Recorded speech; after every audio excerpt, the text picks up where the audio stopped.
5, 6, maybe 7 years back, we've been trying to negotiate an agreement with Roosevelt Island Associates, our partner at the Motorgate garage.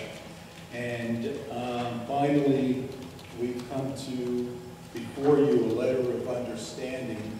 It's a tentative agreement whereby the north elevator, which is actually long overdue, that needs renovation. There was some design issues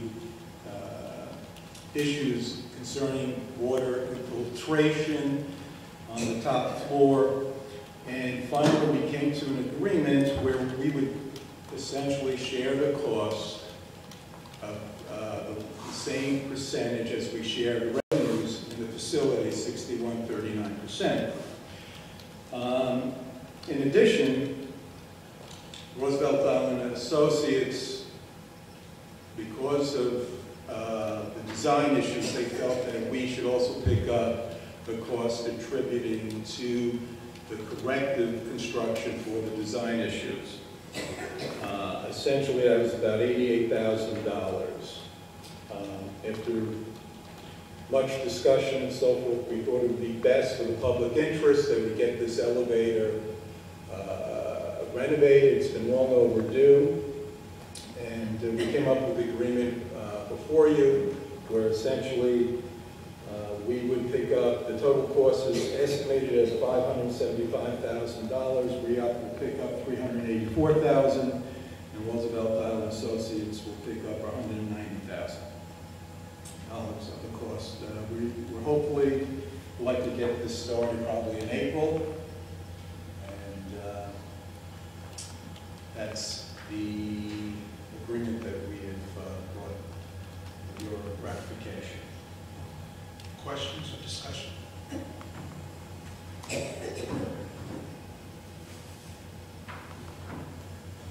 Yeah, why is Roosevelt Island Associates managing the money on the project instead of us? Well, it's in their section. They are using their contractors. They're replacing their elevators in their building, and this is, they feel it's more cost effective to do it this way, and it's really in their quadrant. It's their responsibility. It's almost, that's why we make probably better that they would do it directly and we would reimburse them. In case of an accident, who is legally responsible for those elevators? An accident in construction? No, an accident, an elevator falls and someone's in it, because they do. We would be jointly liable. We are part owners of the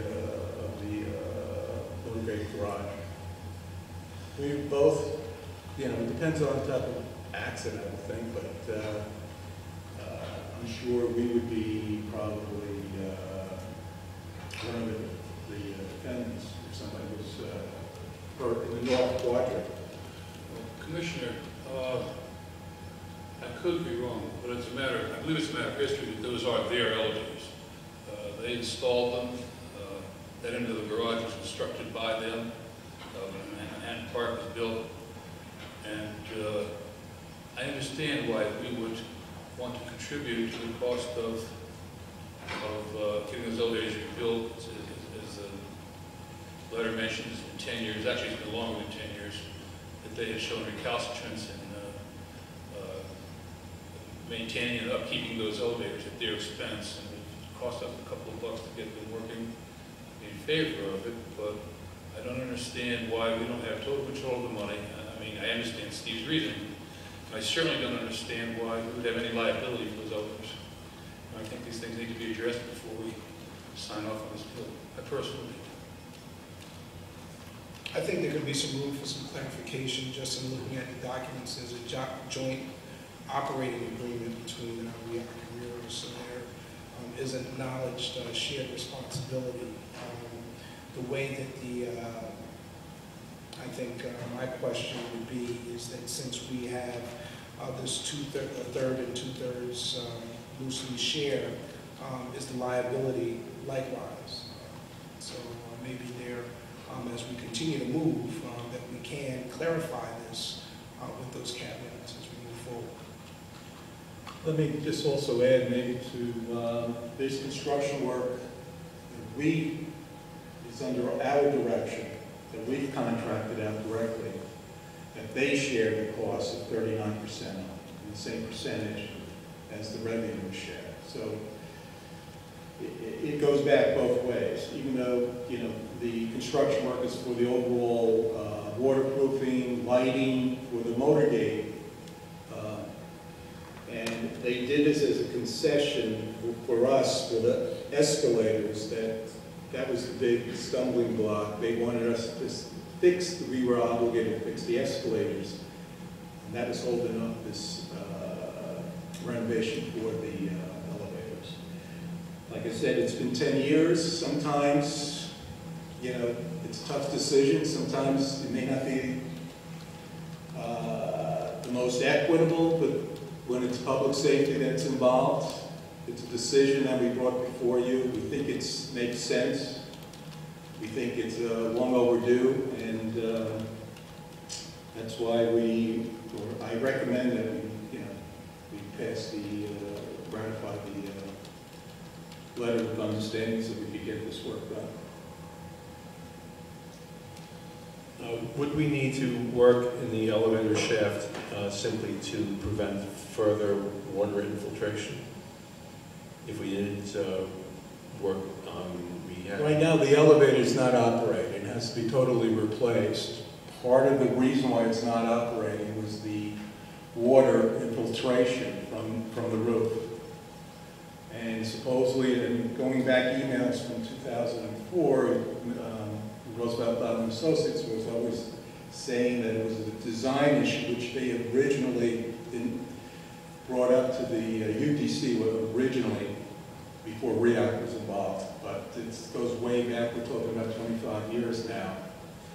And the bottom line is we're sharing other costs with them, 61-39%. We share the revenue, 61-39%. We do make a very nice profit. It's about time that we come to some kind of solution, because it could be another 10 years and this elevator could still be inoperative. It's right by the disabled parking. There's issues there that, you know, at some point maybe it's going to cost us a lot more money if we don't. If something happens, an accident or whatever.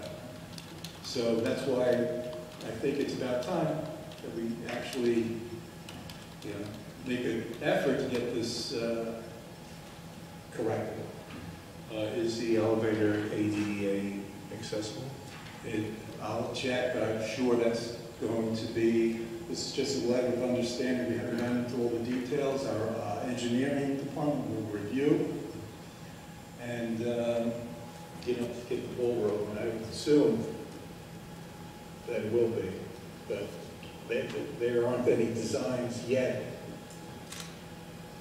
Commissioner, I'll move the resolution forward, but with the caveat that we do pay strong attention and due diligence to these various matters of liability and so forth, and nothing taken for granted. I say I'm moving on that basis. I'll second. Commissioner Towns?